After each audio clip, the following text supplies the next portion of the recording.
आगे खड़े हो जाओ यहाँ। Thank you very much, bye bye. Germany की इकोनॉमिक डेवलपमेंट एंड कॉर्पोरेशन की मिनिस्टर जो है कि जी आप अपना बैक चेक करवाइए। मैं क्या आपको बताऊं किस तरीके के साथ एब्सोल्युटली नॉट आया है, जैसे कि ये था रिजेक्शन कि क्या तुम बात कर रहे हो। क्या मतलब ये जर्मनी की मिनिस्टर अपने बैग में बॉम्ब लेके आई थी? पूरे पाकिस्तानी 25 करोड़ की आवाम को 24 घंटे पैरानोया होता है कि कुछ हमारे खिलाफ साजिश। कि यार हम इतने कमज़ोर मुल्क हैं, गरीब मुल्क हैं, वो आते हैं, वो समझते हैं हम आपको एड देते हैं और आप हमें कहते हैं कि बैक चेक करो, आपकी ये जुर्रत। पाकिस्तानी सारे बड़ी इसमें इंसल्ट फील कर रहे हैं। आज वाला वाकया भी कुछ बहुत ही अजीब सा हुआ। बल्कि आप इंडिया की मिसाल ले लें, अपने हमसाया मुल्क भारत की मिसाल ले लें। अच्छा, इस लेडी के हाथ में बहुत कुछ है, ये बोलेगी तो जीएसपी प्लस स्टेटस 1 घंटे में गायब हो जाएगा।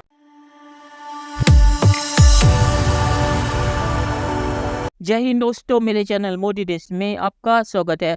दोस्तों, इस वीडियो को लाइक शेयर और मेरे चैनल को सब्सक्राइब करना मत भूलिएगा। तो दोस्तों, आज पाक मीडिया बात करेगा से पाकिस्तान में एक बहुत ही मज़ेदार चीज़ हुई है। जो जर्मनी की इकोनॉमी की मिनिस्टर थी वो शहबाज शरीफ से मिलने आई थी शहबाज शरीफ की इन्विटेशन पे। तो गेट पे ही सिक्योरिटी के लोगों ने उन्हें रोक दिया और कहा कि आपकी बैग की चेकिंग होगी और आप अपने बैग को अंदर लेके भी नहीं जा सकती। तो उसके बाद उस मिनिस्टर ने गुस्से में आके कहा कि वो पाकिस्तानी पीएम से मिलना नहीं चाहती और वापस जाने लगी। तो वहाँ पे जो सिक्योरिटी के बंदे थे पाकिस्तानी आर्मी के, उन्होंने रोक के बोला कि आपको जाने की कोई ज़रूरत नहीं और आपके बैग की भी कोई चेकिंग नहीं होगी और आप अपने बैग को अंदर लेके जा सकती है। तो इसके बाद पाकिस्तानी सोशल मीडिया पे और पाकिस्तानी कह रहे हैं कि पाकिस्तान की कोई इज्जत नहीं रही। एक जर्मनी की मिनिस्टर ने शहबाज शरीफ को ऐसे बेइज्जत किया और कहा कि मुझे आपसे नहीं मिलना। दोस्तों, ये वीडियो बहुत ही मज़ेदार है, तो इसे आप पूरा जरूर देखिएगा।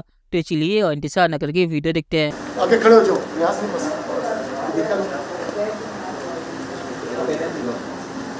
Thank you very much, bye bye. Okay, we go.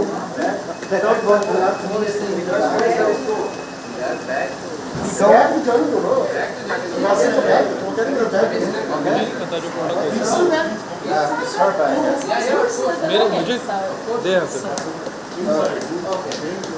You need to think about it. It's not my problem.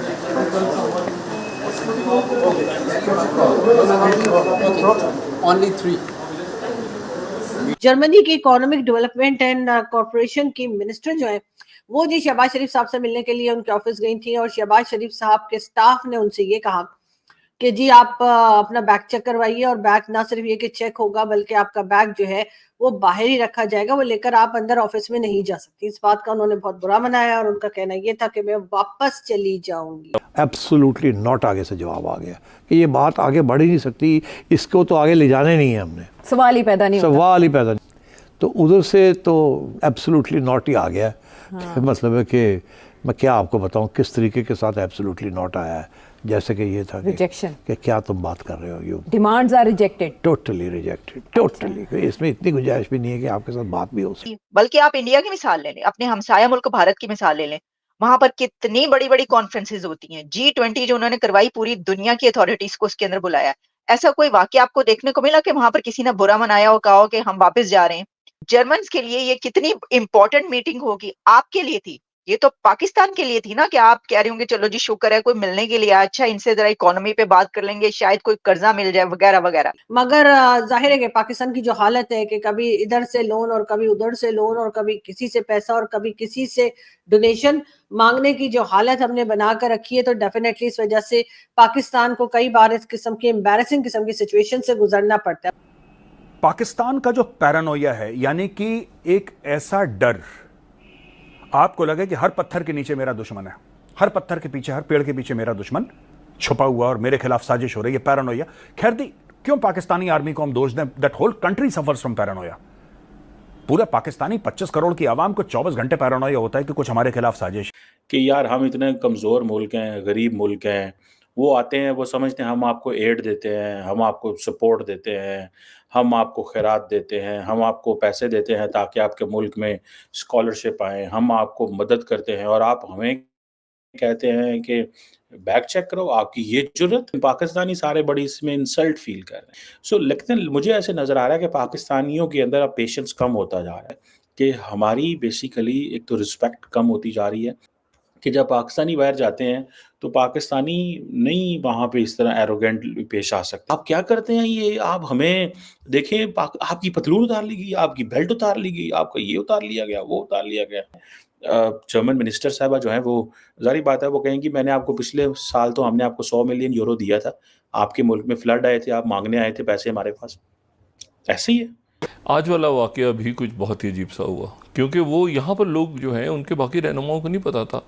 हमारी कवरेज वगैरह के लिए भी गाड़ियाँ मौजूद थीं, लेकिन वो अचानक हो गया कि जी वो हुआ। इसी बहाने चलें आज़म स्वाति साहब की मुलाकात भी हो गई। वो क्यों कैसे पुरस्कार मुलाकात हुई, क्या हुआ, वो मतलब उस पर बातें होती रहेंगी मुख्तलिफ। लेकिन ये है कि वो अगर हो जाता तो फिर मज़ीद जो है ना उसमें कशीदगी यहाँ पे बहुत ज़्यादा फिर मामला ख़राब होते। क्या उन्होंने किया क्या? उनसे जब बैग मांगा गया तो उन्होंने बोला thank you, ta ta, bye bye, मैं जा रही हूँ मतलब वो जल्दी उल्टा नहीं बात करनी आपके प्राइम मिनिस्टर से। कितनी बड़ी इंसल्ट है कि कंट्री के मिनिस्टर ने पाकिस्तान के प्राइम मिनिस्टर से बात करने से मना कर दी। आपने बुलाया तब आइए, उसकी चेकिंग क्यों होगी? वो क्या करेगी? वॉशिंगटन एक लेडी है, उसका बैग का चेकिंग कर रहे हैं क्या? मतलब ये जर्मनी के मिनिस्टर अपने बैग में बॉम्ब लेके आई थी। सिक्योरिटी चेकिंग इसीलिए होती है ना कि आपके प्राइम मिनिस्टर को कोई मार ना जाए। क्या ये अपने बैग में रिवॉल्वर लेके जाती जो कि इनके प्राइम मिनिस्टर को गोली मार देती? चांसेस तो बहुत कम थे ना। इन लोगों को ये नहीं समझ में आता कि दूसरे कंट्री के पासपोर्ट की एक वैल्यू है। हर आदमी ग्रीन पासपोर्ट पे थोड़ी होता है, हरे पासपोर्ट पे थोड़ी होता है, जो कि उसकी चेकिंग भी हो, सब कुछ हो। इनके तो प्राइम मिनिस्टर भी लाइन में खड़े हो जाते हैं कई बार। ये मैडम पैसे देने आई थी आपसे, आपने लेने तो नहीं आई थी। अच्छा, इस लेडी के हाथ में बहुत कुछ है, ये बोलेगी तो जीएसपी प्लस स्टेटस 1 घंटे में गायब हो जाएगा। अच्छा, पाकिस्तानियों को भी नहीं पता कि यार इससे तो मांग रहे हैं, सोमालिया वाले की कर लेते। आपके कंट्री के लोग जाते होंगे, उनकी चेकिंग होती है तो कटोरा लेके मांगना ही शुरू कर देते। प्राइम मिनिस्टर ही मांग रहा होता है। ये भी है कि 91.1 मिलियन डॉलर्स का मिलियन यूरोस का पाकिस्तान को जब बाढ़ आई थी तब इन्होंने एड दी थी। इतना पैसा लेने के बाद जैसे बोलते हैं मेरी बिल्ली मुझे में। तो चलिए दोस्तों इस वीडियो बात करते हैं। तो पाकिस्तानी कोई अक्ल नहीं है। पाकिस्तान जिनसे भीख लेता है उनसे ही ऐसा बर्ताव करता है जैसे वो शहबाजी को मारने आई थी कि उनकी बैग की चेकिंग हुई कि उनके बैग के अंदर कोई बॉम्ब या रिवॉल्वर तो नहीं है जिससे शहबाज शरीफ की जान को खतरा हो। और पाकिस्तान में शहबाज शरीफ को मारने की मेहनत करेगा कौन? शहबाज शरीफ की औकात क्या है पाकिस्तान में? जो पाकिस्तान में ब्रिगेडियर होते हैं उसके पास भी शहबाज शरीफ से ज़्यादा ताकत है। पाकिस्तान को असल में पाकिस्तानी आर्मी चलाती है और कोई पाकिस्तानी पीएम और खासकर शहबाज शरीफ वो तो पाकिस्तानी आर्मी का पालतू है। तो पाकिस्तानी आर्मी ने उसे सिर्फ सामने दिखाने के लिए रखा है। असल में पाकिस्तान चला तो पाकिस्तानी आर्मी रही है। तो शहबाज शरीफ को मार के भी क्या फ़ायदा? तो जैसे मैंने कहा उसे मारने की मेहनत भी कौन करेगा कि उसकी सिक्योरिटी के लिए ऐसी चेकिंग हुई कि आप जर्मनी के इकोनॉमी के मिनिस्टर जो पाकिस्तान को पैसे देते हैं और फ्लड में भी पाकिस्तान को उन्होंने बहुत सारी भीख दी, उनके बैग को चेक करे कि वो कई शहबाज शरीफ को मारने के लिए बैग के अंदर बॉम्ब या रिवॉल्वर तो नहीं लेके आई। तो पाकिस्तानी अगर ऐसी हरकतें करेंगे तो उनकी ऐसी बेइज्जती होगी कि जर्मनी की मिनिस्टर ने कहा कि मुझे शहबाज शरीफ से नहीं मिलना, और वो शहबाज शरीफ की इन्विटेशन पे आई थी, वो ऐसे ही उठ के चली नहीं आई। और शहबाज शरीफ ने इन्विटेशन क्यों दिया होगा? पैसे मांगने के लिए। तो ये मिनिस्टर पैसे देने के लिए आई थी और पाकिस्तानी सिक्योरिटी के बंदों ने उनके साथ ऐसा बर्ताव किया। तो मुझे नहीं लगता कि मिलने के बाद भी अब पाकिस्तान को कोई पैसे मिलेंगे। तो इन लोगों की हरकत की वजह से पाकिस्तानी पीएम जो वहाँ पे बैठ के भीख मांगेंगे उसका भी कोई नतीजा नहीं निकलेगा। और आखिर में मैं ये कहूँगा, जो लोग सोशल मीडिया पे पाकिस्तानी इससे भारत की तुलना कर रहे थे, तो भारत दूसरे देशों से खासकर जर्मनी से भीख नहीं मांगता। पाकिस्तान ने तो जब से पाकिस्तान बनाए जर्मनी से $4 बिलियन से ज़्यादा भीख ले ली है। तो जर्मनी के मिनिस्टर के साथ ऐसा बर्ताव पाकिस्तान जैसे भिखारी को सूट नहीं करता। तो चलिए देखते हैं कि फ्यूचर में क्या होता है। दोस्तों वीडियो देखने के लिए बहुत शुक्रिया और हमारे चैनल सब्सक्राइब करना मत भूलिएगा। Thank you very much.